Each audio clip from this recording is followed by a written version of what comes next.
బాబుకి పాలిచ్చేటప్పుడు మృణాలి కళ్ళకి గంతలు కట్టనవసరం లేదు. పక్కన ఎవరూ కాపలా ఉండనవసరం లేదు.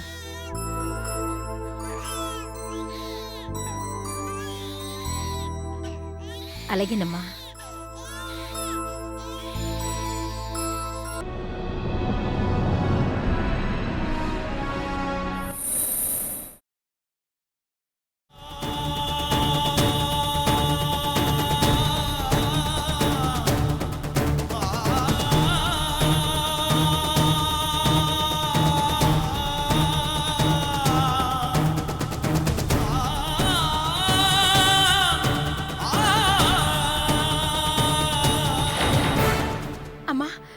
మృణాలమ్మ బాబు ఇద్దరు కనిపించడం లేదు. కనిపించట్లేదా? మొత్తం చూసావా? హవేలీ మొత్తం చూశానమ్మా. ముందు మృణాల్ని ఎక్కడుందో వెతుకుదాం పద. పదండి బాబు. మనము వెతుకుదాం పదండి.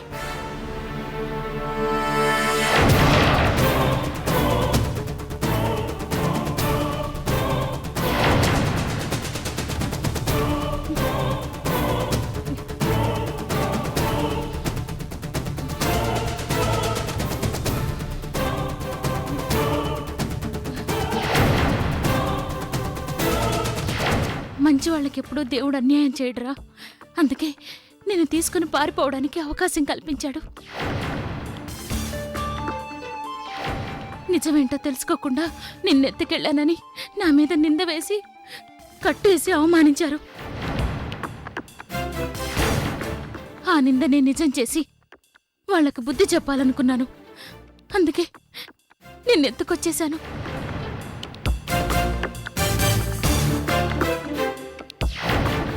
ఇంకా మనిద్దరిని ఎవరూ వేరు చేయలేరు.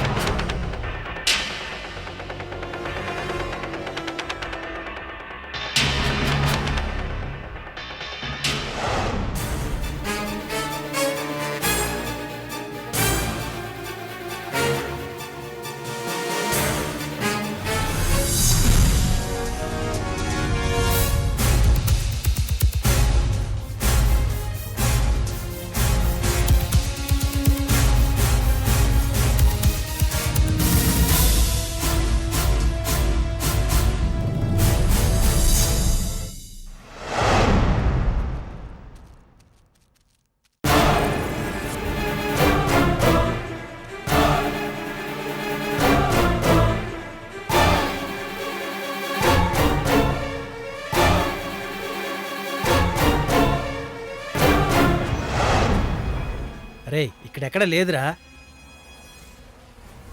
అటు చూద్దాం పద. సరే పద.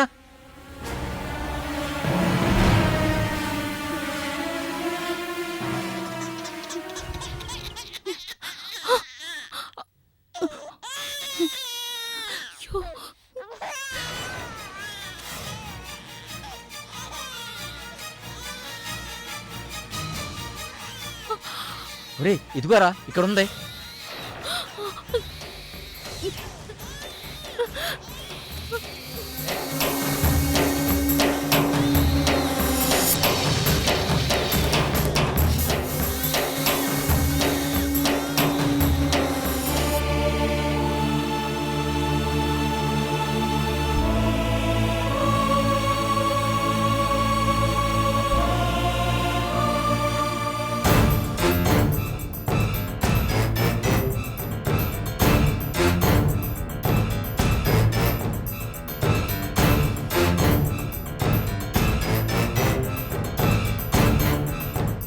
అమ్మా అదిగో చిన్నరాజువారు వచ్చేస్తున్నారు.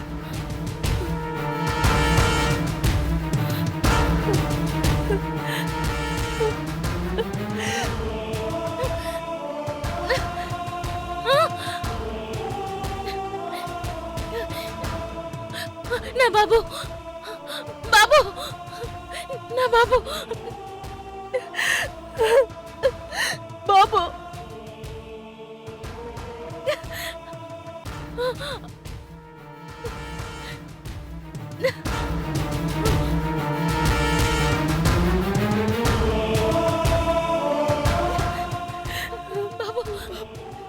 బాబు, నా బాబు, బాబు.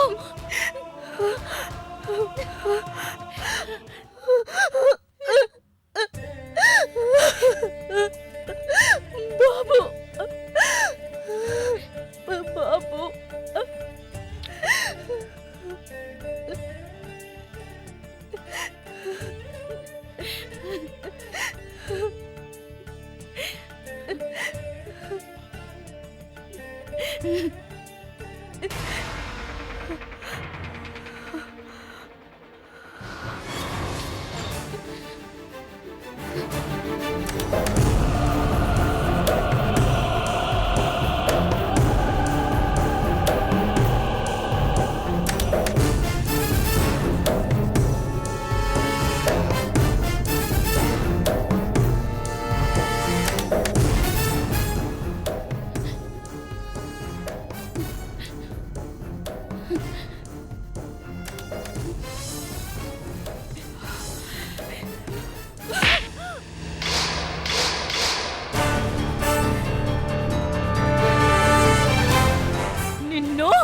రాజేశ్వరీదేవి గారు మీరాగండి. మంచితనానికి పోతే ఏమైందో చూసారుగా. నీతులు చెప్పకండి, వినే ఓపిక నాకు లేదు.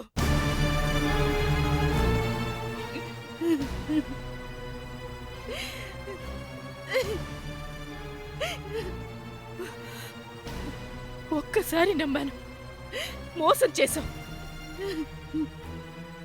అయినా జాలిపడి మరోసారి నమ్మాను.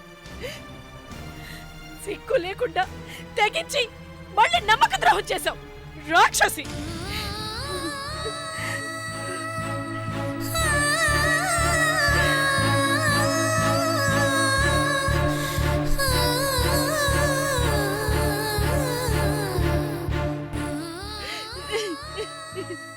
మంగరాజు గారు, ఆ మహాతల్లి జమీందారి కోసం గొప్ప త్యాగం చేసింది. కనీసం మర్యాద అయినా ఇవ్వండి అంటూ మీ రాజావారు రికమెండ్ చేశారు. ఆయన మీద గౌరవంతో మనసు చంపుకొని రాజీ పడి ఆమెకు మర్యాద ఇచ్చాను. ఏం చేసిందో చూశారుగా. ఇంకెప్పుడు మృణాల విషయంలో జోక్యం చేసుకోవద్దని చేతులు జోడిస్తున్నానని మీ రాజావారికి చెప్పండి.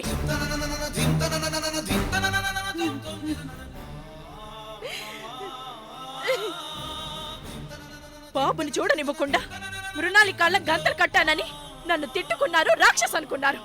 ఎందుకంత నిర్దయంగా ఉన్నానో ఎప్పుడు తెలిసిందా? మన అదృష్టం బాగుండి బాబు దొరికాడు. లేకపోతే ఏం చేసేవారు? మన కర్మ ఇంతేనంటూ పక్కన కూర్చొని నా కన్నీళ్లు తుడిచేవాళ్ళు. అంతేనా? నేను క్షమించాను.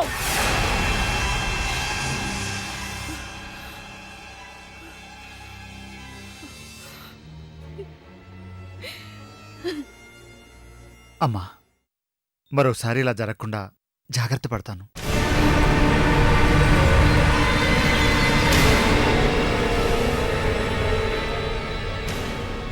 ఏం చేస్తారు? ఎలా జాగ్రత్త పడతారు? నాకు తప్ప అందరికీ అమంటే జాలే. నో, మృణాలినే కాదు, ఈ హవేలీలో నేను ఎవరిని నమ్మను.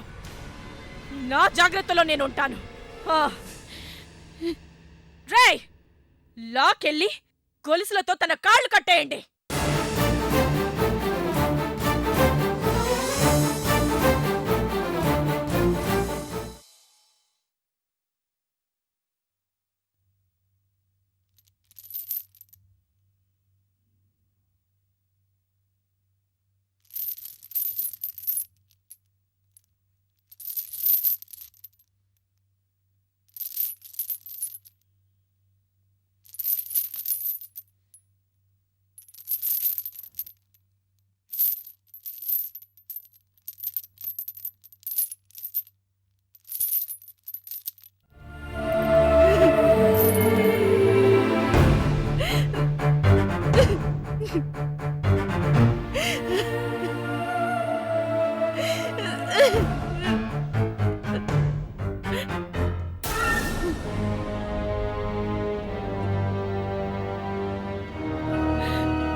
మృణాల్ని ఇలా చేస్తుందని మేము ఎక్స్పెక్ట్ చేయలేదు.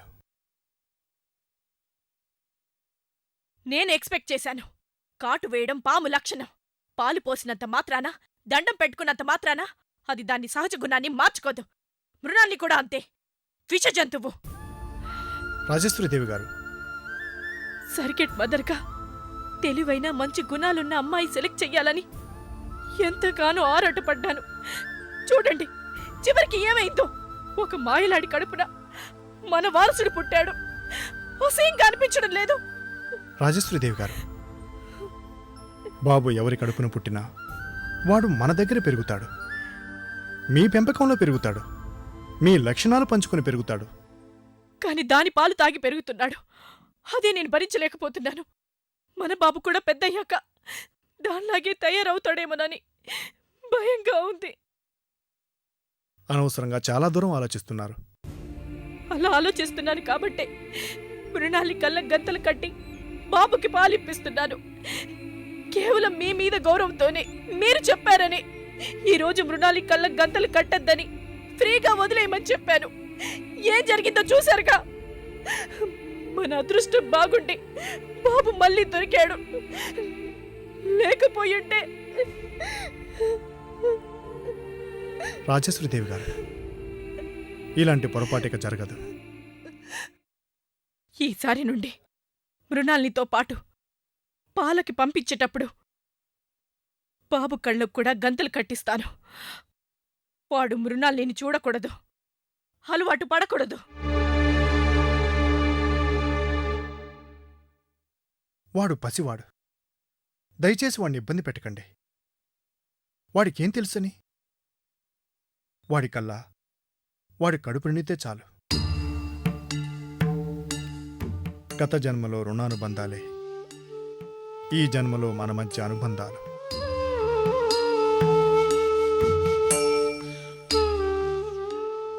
లేకపోతే ఎక్కడో ఉన్న మృణాలని మనకు వారసునివ్వడం ఏంటి?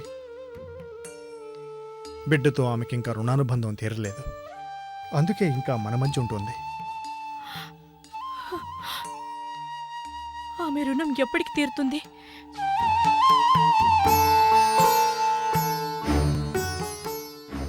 అది దైవ నిర్ణయం. అయితే భరించాల్సిందేనా? తప్పించుకోలేం. బాబుని ఎత్తుకుని పోదామని మృణాలిని ట్రై చేసింది. కుదిరిందా? పట్టుబడిపోయింది. అంటే మనతో బాబు రుణానుబంధం తీరిపోలేదు.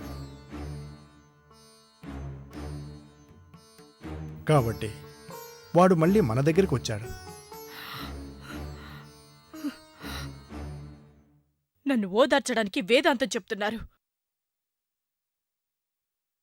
మీరు ఎన్నైనా చెప్పండి, నాలో మిగిలున్న కొద్దిపాటి మంచితనం జాలిని మృణాలి చంపేసింది. మృణాలిని సపోర్ట్ చేస్తూ మీరు మరోసారి మాట్లాడితే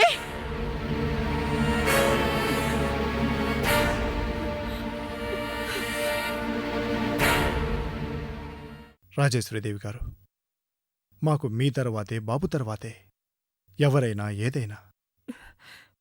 మృణాలికి సంబంధించిన అన్ని విషయాల్లోనూ ఇక ఫైనల్ డెసిషన్ నాదే. ఎవ్వరి మాట వినను.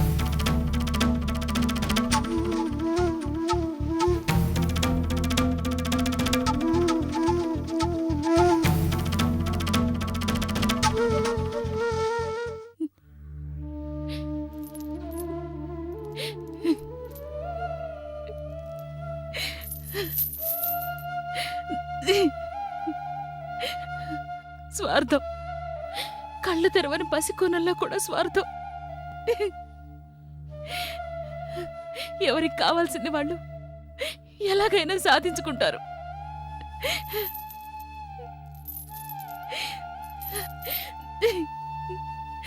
మరి నేను మాత్రం మనసును కట్టేసుకుని ఎందుకుండాలి?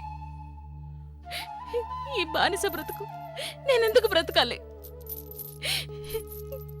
ఒకప్పుడు ఏమీ తెలియని దివ్యలా ఉన్నప్పుడు సమాజం నన్ను భయపెట్టింది, బెదిరించింది, నింద వేసి పారిపోయేలా చేసింది. పారిపోయే కొద్దీ తరిమి తరిమి కొట్టింది.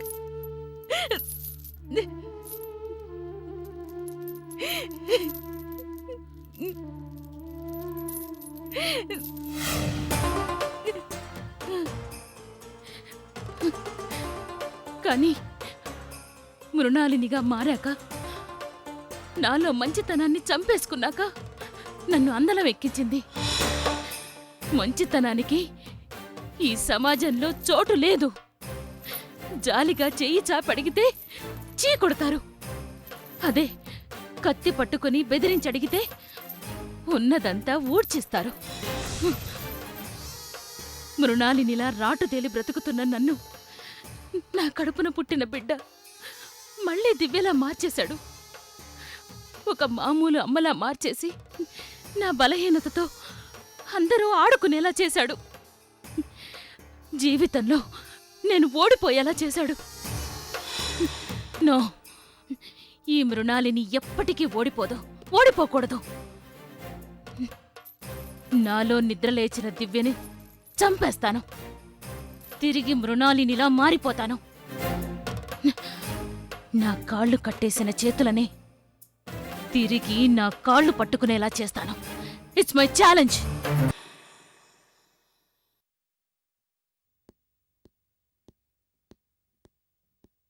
రేవతి రేవతి రేవతి అబ్బా ఏంటా కంగారు? ఏమైంది? మన పనమ్మాయి వెళ్తోంది చూసావా? చూసావా ఏంటి? మనింట్లోంచేగా వెళ్తోంది. అదే దాని చేతిలో కొత్త చీర ఎత్తుకుపోతోంది. ఓ అదా, కంగారు పడిపోయాను. ఎత్తుకుపోవడం కాదు, ఆ చీర నేనే ఇచ్చాను. కొత్త చీర? అవును, మొన్న మీ అక్కయ్య గారింటికి వెళ్ళినప్పుడు పెట్టిన చీర. వాట్? అంత కొత్త చీర, ఖరీదైన చీర కట్టుకోకుండానే పనమ్మాయికి దానం చేస్తావా? నీకేమైనా పిచ్చా? ఆ చీర కళ్ళెదురుగా కనిపిస్తుంటే పిచ్చెక్కినట్టుగా ఉంది. ఛీ! హేయ్ రేవతి, ఏంటది? అది మా అక్కయ్య వాళ్ళు పెట్టింది. చీర ఎవరు పెట్టారు, ఎంత విలువైంది అన్నది కాదు సమస్య. పెట్టిన వాళ్ళ మనసు ఎలాంటిది అన్నది పాయింట్. వాళ్ళని తలుచుకుంటేనే కంపరంగా ఉంది. అదేంటి రేవతి, మరీ అంత తేలిగ్గా తీసిపారేస్తావు? లేకపోతే డబ్బు అంతస్తు ఉండగానే సరిపోదు, మర్యాద మంచితనం కూడా తెలిసుండాలి. హో, అక్కయ్య గారు నిన్ను కోప్పడిందని కోపమా? వాళ్ళ అహంకారం అంటే కోపం. చూశారుగా మృణాలిని ఎలా ట్రీట్ చేశారు. ఓహో అదా. ఏంటి మీరంత తేలిగ్గా తీసిపారేశారు? తలుచుకుంటే నాకింకా ఒళ్ళు మండిపోతోంది. ఇంకెప్పుడు మనం ఆ హవేలికి వెళ్ళకూడదు. ఇంక చాలు. బావుంది రేవతి, వెళ్ళకుండా ఎలా కుదురుతుంది? వెళ్ళకపోతే నష్టం మనకే. నష్టమేంటి? వాళ్ళు పెట్టే ఖరీదైన చీరలు మిస్ అవుతావనా? కాదు, నేను స్టార్ట్ చేయబోయే బిజినెస్ కోసం వాళ్ళు ఇస్తామన్న 20 ఎకరాల ల్యాండ్ మిస్ అవుతామని. ఇట్స్ అవర్ లైఫ్, మన జీవితం. అంటే మన స్వార్థం కోసం రాజీ పడాలా? తప్పదు. I hate it.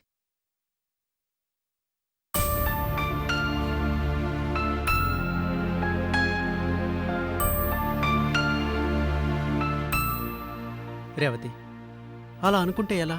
ఎథిక్స్ ఉండాలా ఆనంద్? దొరికింది కదా అని పేడలో ఉన్న రూపాయి తీసుకుంటావా? అవసరం ఉన్నవాడికి దాని విలువ తెలుస్తుంది. పేడలో ఉన్నా మన పర్సులో ఉన్న రూపాయి విలువ మారదు. మీరింత మెటీరియలిస్ట్గా మాట్లాడ్డం మొదటిసారి చూస్తున్నాను. ఇంత స్వార్థమా? చెప్పాను కదా, అవసరాన్ని బట్టి మనము మారాలి. మడికట్టుకుని కూర్చుంటే ఒంటరిగా మిగిలిపోతాం, మనకే నష్టం. మీ వాళ్ళు అసలు మనుషులా ప్రవర్తించట్లేదు. So what? నచ్చకపోతే మనల్ని కూడా ఏదో ఒకరోజు మృణాలిని ట్రీట్ చేసినట్టే చేస్తారు. నది అడ్డం వచ్చినప్పుడే ఎలా దాటాలని ఆలోచించాలి. కష్టం ఎదురైనప్పుడే దాన్ని ఎలా దాటి బయటపడాలని ఆలోచించాలి. అంతేకాని ఎప్పుడో ఏదో జరుగుతుందని భయపడుతూ ఇప్పుడు అందిన అవకాశాన్ని వదులుకోవడం మూర్ఖత్వం.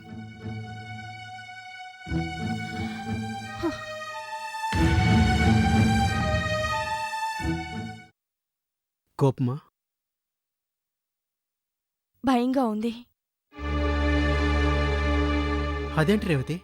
రేపు నేను పనికి రాకపోతే, నాతో అవసరం లేకపోతే మీరు నా ముఖం కూడా చూడరేమో అని. రేవతి, వెల్, మీరు చెప్పినట్లు జరగబోయే దాని గురించి ముందుగా భయపడటం మూర్ఖత్వం. మీరు నన్ను చీకొట్టిన రోజు, తరిమేసిన రోజున అప్పుడు ఆలోచిద్దాం ఏం చేయాలో. కరెక్ట్గానే ఆలోచిస్తున్నాను కదూ? రేవతి, నన్ను అపార్థం చేసుకుంటున్నావు. నీ విషయంలో ఎందుకలా బిహేవ్ చేస్తాను చెప్పు? I love you. నువ్వే నా జీవితం. ఆకాశంలో మబ్బు ఉన్నంతసేపే వాన. ఏ మబ్బు శాశ్వతం కాదు. ప్రేమ కూడా అంతే. Take it easy Anand.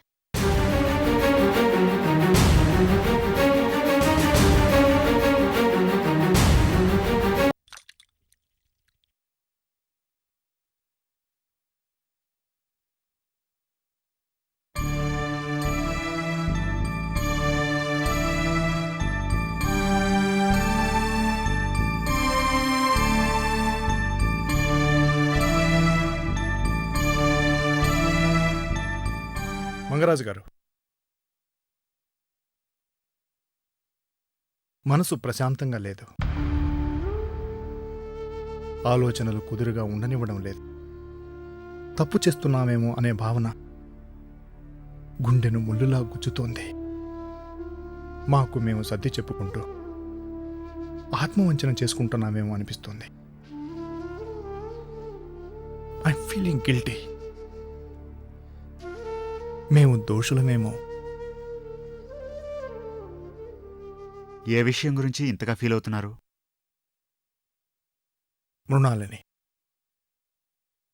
మృణాలని విషయంలో. జరగాల్సింది జరుగుతుంది. దాని గురించి ఆలోచన ఎందుకు? ఇష్టం లేకుండా బలవంతంగా కన్నతల్లి నుండి బిడ్డను వేరు చేయడం తప్పు కాదా? ఆమెకు అన్యాయం చేసినట్లు కాదా? ఆ బిడ్డకు కన్నతండ్రి అయుండి ఇలా ఆలోచించడం తప్పు. మృణాలిని నుండి బిడ్డను వేరు చేయటం ఆమెకు అన్యాయం చేసినట్లు కాదు. అలా వేరు చేయకపోతే బిడ్డకు అన్యాయం చేసిన వారవుతారు. మీ రక్తం పంచుకు పుట్టిన బిడ్డ ఒక పెళ్లికాని తల్లి కొడుకులా అసహ్యకరమైన హోదాలో సమాజంలో పెరగాల్సొచ్చేది. మీరు బిడ్డకు ఈ వంశానికి 100కి 100 న్యాయం చేశారు. That's okay. కానీ సహాయం చేసిన వ్యక్తిని ఎవరైనా సరే నెత్తిన పెట్టుకుని గౌరవించాలి. కానీ మా కోసం జీవితాన్నే త్యాగం చేసిన మృణాల్ని అవుట్ హౌస్లో పడేసి బాబుని చూడనివ్వకుండా కళ్లకు గంతలు కట్టి తప్పు కదా? సందేహం లేదు, ఆమె చేసిన త్యాగం గొప్పదే. కాని ఆమె మనసులో స్వార్థం ఆమె త్యాగానికి దక్కాల్సిన ప్రతిఫలాన్ని మింగేసింది. అది మీ తప్పు కాదు. మంచి మనుషుల మధ్య ఉండే అర్హతను మృణాల్ని కోల్పోయింది. అది ఆమె తప్పు. ఆమెది ఎంతటి తప్పు అయినా, ఆమె ఎలాంటిదైనా మనం అలా గొలుసులతో కట్టేయడం. రాజావారు, ఇప్పుడు ఇవన్నీ ఆలోచించడం అవసరమా? మా మనసుకు మేము సమాధానం చెప్పుకోవాలి. ఆమెని మనం కరుడు కట్టిన నేరస్తురాలా చూస్తున్నాం. పులిని బోన్లో పెట్టడం తప్పవుతుందా? దాన్ని మనుషుల మధ్య స్వేచ్ఛగా వదిలేస్తే ఏమవుతుంది?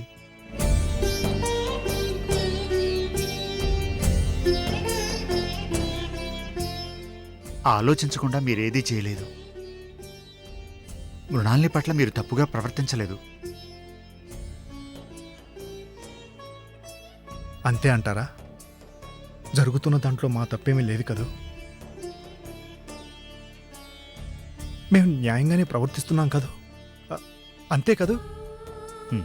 ముమ్మాటికి. రాజావారు, ఇక ఈ విషయం గురించి ఆలోచించడం మానేసి ప్రశాంతంగా ఉండండి.